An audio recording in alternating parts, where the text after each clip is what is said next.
Alhamdulillahi Rabbil Alamin. Wassalatu wassalamu ala alihi wa sahbihi. Hari ini hari yang bakal dia paling sikit sekali. Oh, sebelah orang. Bab yang terakhir, bab 8, ilmu takhrijul hadis. Ilmu takhrijul hadis. Ish, muka surat 113.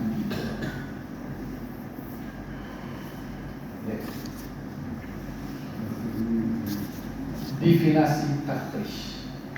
Sebelum kita pergi kepada definasi ini, kita tengok dulu secara faham secara umum. Apa dia takhrij?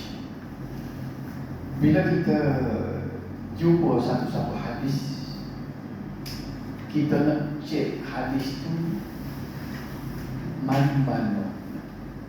Orang baca hadis ke, kita jumpa hadis dalam tulisan ke, kita nak tahu hadis tu mana-mana. Ada semua bukan hadis.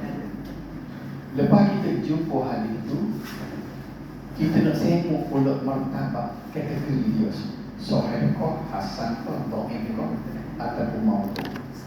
Jadi proses mendapatkan hadis, menentukan hadis inilah orang panggil takhrij. Jadi sebut, bila kita biasa sebut, kalau sebut takhrij hadis ni, mana kita tengok hadis. Takhrij mana kita keluarkan hadis dan kita tentukan kategori hadis ini.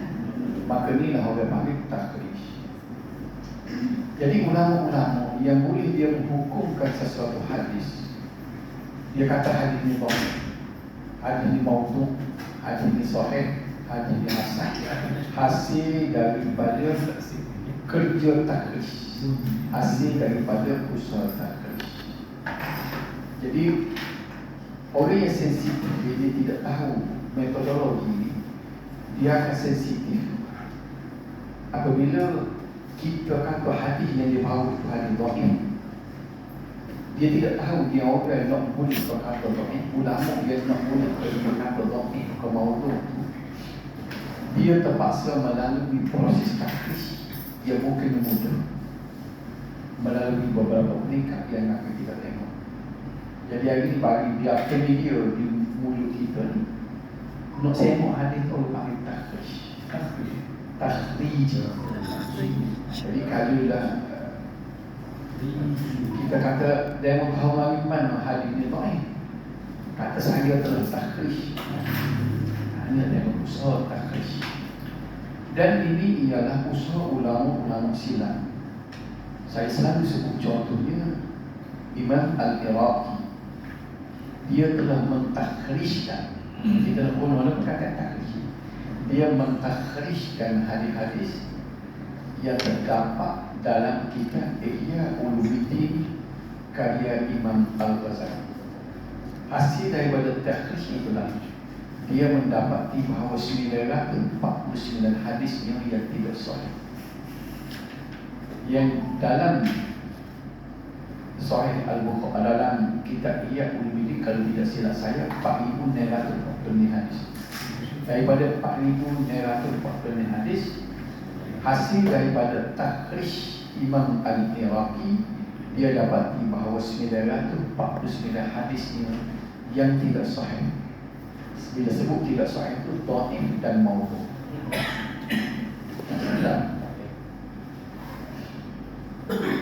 Baru kita pergi kepada definisi ilmiah. Perkataan takhrij berasal dari kata dasar kharaja, bererti keluar, zahir ataupun timbul. Sementara dari sudut istilah, itu dari sudut bahasa, dia setiap kali nak definisikan istilah-istilah dalam satu agama ni jadi dua soal. Lughatan wastilahan, bahasa dan istilah. Dari segi bahasa tu kharaja tu makna yang keluar. Ana akhrij min baiti, Saya keluar daripada rumah saya. Kharaja Aliyun minal madrasah. Ali telah keluar daripada sekolah. Jadi kharaja. Kalau takharraja, dia akan jadi graduate. Saya graduate daripada Universiti Pertanian Malaysia. Takharraja. Takharrajtu minal jami'ah az-zira'ah.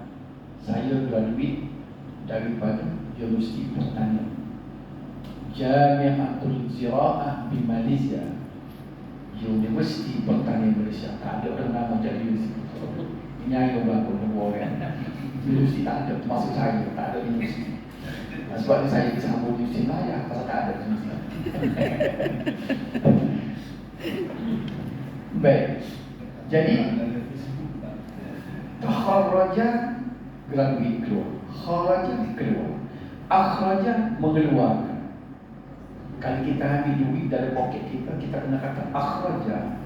Sebab kita untuk duit sendiri. Orang ngaji Arab ni dia tahu tak permutaan hati. Okay. Kalau kharaja kita duit sendiri. Baca. Jadi daripada sini duitnya perkataan takhrij. Takhrij apa dari segi istilah? Dia ada berbagai pendapat. Pendapat yang paling masyhur, takhrij bermaksud menyatakan sumber asal sesebuah hadis serta status atau hukumnya. Bila hadis ni, ambil mana hadis ni? Kita kata setelah kita buat takhrij, kita dapati hadis ini ada dalam Sahih Muslim. Hadisnya sahih. Cukup. Nak tahu kan? Hadis ini ada dalam riwayat Muslim, dalam kitab Sahih Muslim. Hukumnya adalah hadis sahih. Secara ilmiah kita cukup dengan itu. Dia kena riwayat hadis ini ada dalam kitab Sahih Muslim, dalam Kitabul Iman, bab berapa dia, nombor hadis nombor berapa, daripada buku Sahih Muslim, cetakan mana, diterbit daripada mana, tahun berapa. Itu dari TC. Saya mula-mula buat TC, buat main-main riwayat Sahih Muslim, Bukhari Muslim, nombor hadis. Ini buat pula, rupanya kata banyak video pula. Nak dia tengok, dia nak nak pula kitab mana. Sebab banyak cetakan Sahih Muslim ni. Bila cetakan lain, dia lagi nombor hadis. Jadi dia nak cetakan mana daripada bil tahun berapa. Muka surat tak payah. Kalau buku lain, muka surat. Kalau hadis nak nombor hadis. Nombor hadis, Kitabul Iman, bab apa? Kitab ni kita dah belajar bab besar. Kembali kitab. Bab kecil dia bab besar. Baru lengkap. Itulah dia takhrij secara ilmiah. Tapi kalau sekadar kita nak bagi tahu ke orang ni, dalam ceramah, dalam apa ni, cukup dengan kita kata hadis ini dalam Sahih Muslim, nombor hadis dia cukup.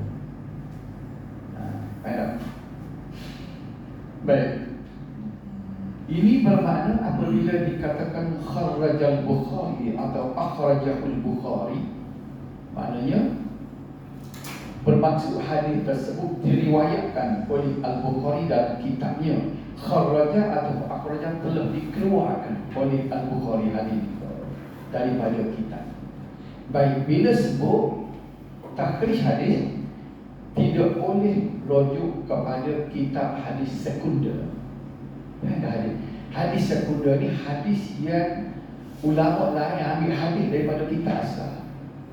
Kita yang primer dia asalnya Sahih Bukhari, Sahih Muslim, Sunan Tirmizi, Sunan Abu Dawud, Sunan An-Nasai, Sunan Ibnu Majah, atau Sahih Ibnu Hibban, atau kita asal At-Tabarani, Daruqutni, Al-Baihaqi, Al-Hakim, atau kita asal. Ada pun misalnya Al-Azkar An-Nawawi, ada hadis juga. Itu hadis sekunder, bukan kita asal. Ingat. Salah kali kita lalu tulis ini, kita kata hadis ini dapat daripada Ihya Ulumuddin, bukan kita asal. Dalam Riyadhus Shalihin, bukan kita asal. Bulughul Maram, bukan kita asal. Al-Arba'in An-Nawawiyah hadis 40, bukan kita asal. Kita dah belajar dulu kita asal, yang primernya ialah pengarang yang dia sendiri cari sana sendiri. hadis yang disertakan dengan sanad.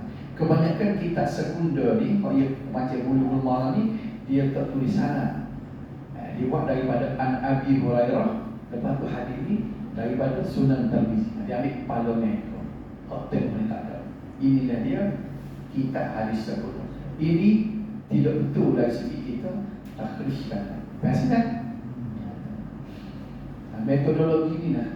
Kalau orang ngaji, kalau bicara di masjid, di balas kita ajar baik ni. Waktu hidup balas dengan boleh tu. Dia kata apa dan kita hiyak benar. Kita kata kita hiyak bukan kita sebab itulah. Bila dia sembuk pun, bila kita sembuk hadis tak ni. Tidak betul. Kalau kita ambil daripada kita biasa. Faham tak?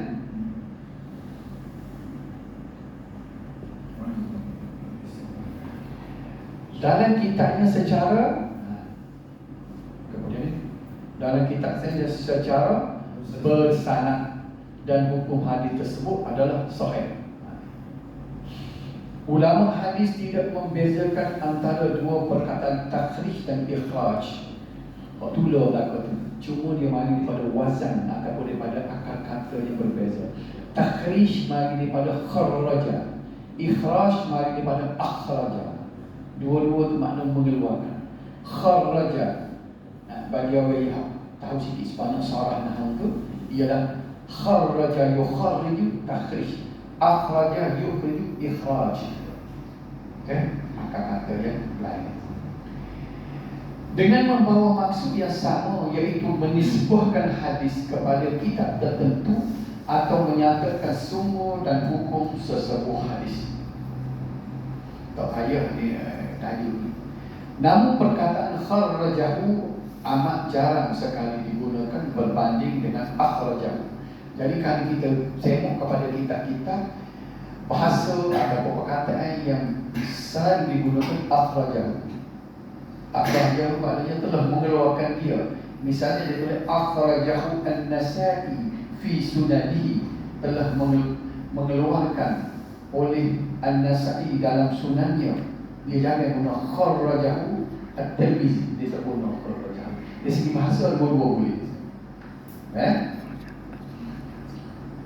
Berdasarkan tarikh tersebut, takhrij mesti mengandungi dua unsur atau dua syarat, iaitu pertama menyatakan sumber asal hadis. Itu dalam Bukhari, Muslim, Tirmizi, Ibnu Majah, itu sumber asal.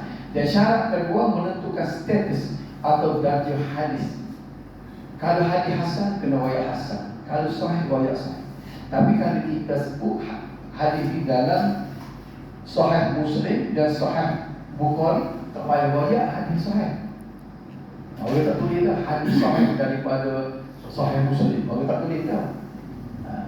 Pasal daripada Sahih belakang. Tapi kalau dalam Tirmizi, An-Nasa'i, Ibnu Majah, Abu Dawud, sebab dia ada berbagai kategori.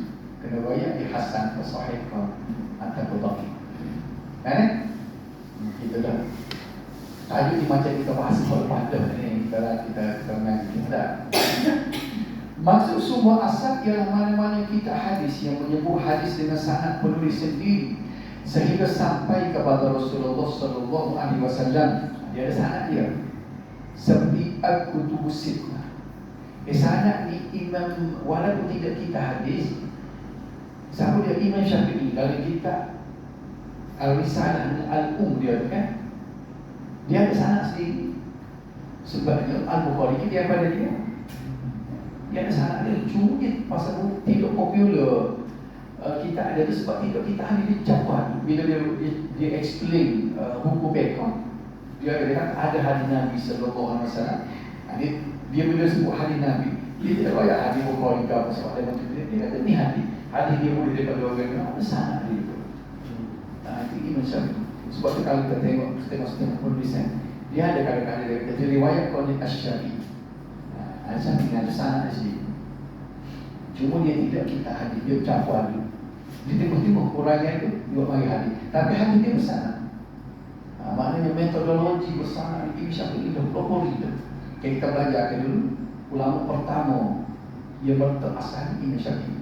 Tanya tadi, macam Bukhari Muslim itu bila disebut hadis dia tu tak payah kata sahih atau hasan apa. Ya. Untuk Imam Malik Imam Syafi'i ni bagaimana? Kalau kita petik daripada hadis yang dia bawa. Ada yang tidak sahih. Imam Malik sendiri itu ada lotongnya, sama juga dengan Imam Syafi'i. Sahih Ibnu Khuzaimah. Ini satu kita ada yang kita dah bincang. Sahih Ibnu Khuzaimah ni dia anggap kitab dia tu dia nak buat sopo Bukhari juga, tapi ulama kemudian saya ada juga apa ni. Sebab tu dia tak jadi kitab dia bermutu. Supaya juga Sahih Ibnu Hibban, Sahih Ad-Darimi, walaupun nama Sahih, Musannaf Abdul Razak dan sebagainya. Itu semua kita asal. Di samping itu terdapat kitab-kitab lain yang bukan kitab hadis seperti kitab fiqh, tafsir, usul fiqh, tarikh dan sebagainya, tetapi mengandungi hadis dengan sanad bertulis sendiri. Tengok contoh walaupun tidak kitab hadis. Tafsir At-Tabari, jadi sanadnya At-Tabari, dan tarikh At-Tabari oleh Muhammad Ibn Jarir At-Tabari. Dan selain kitab Al-Um yang saya sebut tadi, dan Ar-Risalah oleh Asy-Syafi'i, dia juga ada sanad sendiri. Jadi kalau kita rujuk kepada kita kata hadis ini dari kitab Al-Um atau Ar-Risalah, sahih juga, betul. Cara metodologi betul sebab itu adalah sumber asal juga. Berlainan dengan kitab yang bulu-bulu maram ataupun kitab apa lagi tu, Riyadhus Shalihin misalnya, atau kitab sekunder, kitab yang kedua, bukan kitab asal. Tarikhul Kabir oleh Al-Bukhari dan lain-lain juga boleh dijadikan sebuah asal. Jadi hadis Bukhari bukan dari Sahih Bukhari saja. Dari Tarikh Al-Kabir Bukhari ada sanad lain pula. Maknanya banyak lagi kita baru tahu nama baru. Terjun banyak kali tengok tu. Manakala kitab ia tidak menyebut hadis secara bersanad sekalipun ia dikategorikan dalam kitab-kitab hadis, sebaliknya hanya sekadar memetik hadis daripada kitab-kitab lain, maka ia sama sekali tidak boleh dijadikan sebagai sumber takrij hadis. Kena ingat kalau anak-anak kita nak buat islam lagi sedangkan biar kita boleh nasihat dia. Tak boleh ni ambil mana kita nak buat penulisan ilmiah. Dia kata dia ambil dari Riyadhus Shalihin. Tak boleh salah. Dia malu kau punya dia kata. Kena rujuk kepada kita asal. Saya dia pun kita lagi juga kan. Tak tahu metodologi. Sebagai contoh kitab Matan Al-Arba'in dan Riyadhus Shalihin oleh An-Nawawi. Tadi jadi sebagai sumber takhrij. Ihya Ulumuddin oleh Al-Ghazali, Bulughul Maram oleh Ibn Hajar Al-Asqalani, dan Al-Jami' As-Saghir oleh As-Suyuti dan lain-lain. Ini kitab sekunder, bukan primer. 1.40. Sementara hukum atau status hadis pula bermaksud kedudukan hadis tersebut dari segi makbul, yakni penerimaan, atau mardud, penolakan, yang meliputi sahih, hasan, dhaif dan maudhu'. Kena variasi. Hadis ini sahih, hadis ini hasan, hadis ini maudhu'. Namun terdapat sebagian ulama hadis yang menyatakan hukum dan darjah hadis bukanlah sebagai satu kemestian atau syarat dalam sesuatu takrij. Dia kata tak syarat. Pasal apa? Bila kita nyatakan itu, dia mau bicara sendiri ya. Jumpa lah misalnya kita bayak dalam kitab, dalam Sunan Abu Dawud nombor hadis sekian, 4 sekian. Dia bicara kita Abu Dawud tak boleh lah dhaif hasan pasal. Itu maknanya kita mesti juga kepada pembaca. Jadi mana boleh juga, asalkan boleh menyatakan hadis secara tepat. Sebaliknya ia hanyalah sebagai pelengkap kepada takrij. Hal ini kerana matlamat utama takrij ialah mengetahui sumber asal hadis, bukan hukum. Hukum tu dia nak tahu cari sendiri lah. Tapi kita hanya memberitahu di mana sumber asal. Faham sekalian? Okay. Daripada sumber itulah kemudiannya status hadis akan dapat diketahui dan dinilai setelah diketahui sanadnya. Bila tahu sanad itu inilah sedikit.